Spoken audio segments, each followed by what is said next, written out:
Hi friends, welcome to my channel. ఎలా ఉన్నారండి? నేనైతే చాలా బాగున్నాను. ఈరోజు బ్లాగ్ ఏంటిదంటే ఒక పలావ్ అండి, వెజిటేబుల్ పలావ్ చేశానండి. ఎలా చేశానో నా స్టైల్లో మీకు చూపిస్తున్నాను. ప్లీజ్ లైక్ చేయండి, షేర్ చేయండి, సబ్స్క్రైబ్ చేసుకోండి. ఇలాంటి వీడియోలు ఇంకా చూడాలని కోరుతున్నాను.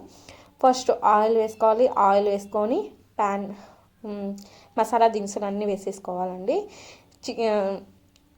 బిర్యానీ ఆకు, మసాలా దినుసులు అండ్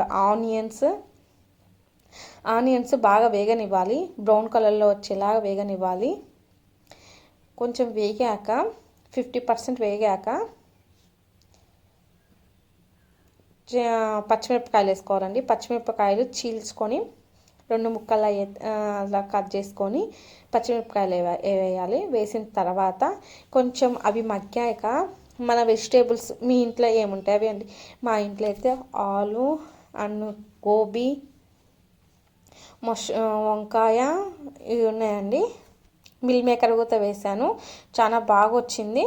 కొంచెం అల్లం పేస్ట్ వేసుకోవాలండి. ఇవన్నీ వేసుకొని కొంచెం సిమ్లో పెట్టుకొని బాగా మగ్గనివ్వాలి. మగ్గని తర్వాత కొంచెం సాల్ట్ వేసుకుంటే త్వరగా మగ్గిపోద్దండి. సాల్ట్ వేసుకొని మగ్గనిచ్చి ధనియాల పొడి వేసుకొని కొత్తిమీర వేసేసుకొని బాగా మగ్గనివ్వాలి. ఒక 5 నిమిషాలు మగ్గిన తర్వాత నేను ఆల్రెడీ బియ్యం నానబెట్టానండి. ఒక హాఫ్ అన్ అవర్ నానబెట్టాను. దాంట్లో రైస్ కుక్కర్లో చేసేస్తున్నా. ఇంకా రైస్ కుక్కర్లో వేసేసుకోవాలి ఆ మిశ్రమం అంతా. ఒక లెమన్ పెద్ద కాయ, ఒక నిమ్మకాయ పిండుకోవాలి, బాగుంటుంది. ఇంకంతే అండి, కలబెట్టుకొని రైస్ కుక్కర్ ఆన్ చేసుకోవడమే. ప్లీజ్ లైక్ చేయండి, షేర్ చేయండి, సబ్స్క్రైబ్ చేసుకోండి. ఇలాంటి వంటలు ఇంకా వస్తాయి. ఈరోజు బ్లాగ్లో ఇదే అండి.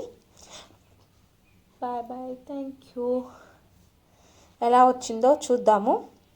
ఇప్పుడు ఆన్ చేసానండి, అయిపోయింది. ఎలా వచ్చిందో చూడండి, చాలా బాగా వచ్చింది, చాలా టేస్టీగా వచ్చింది. అంతే అండి, బాయ్.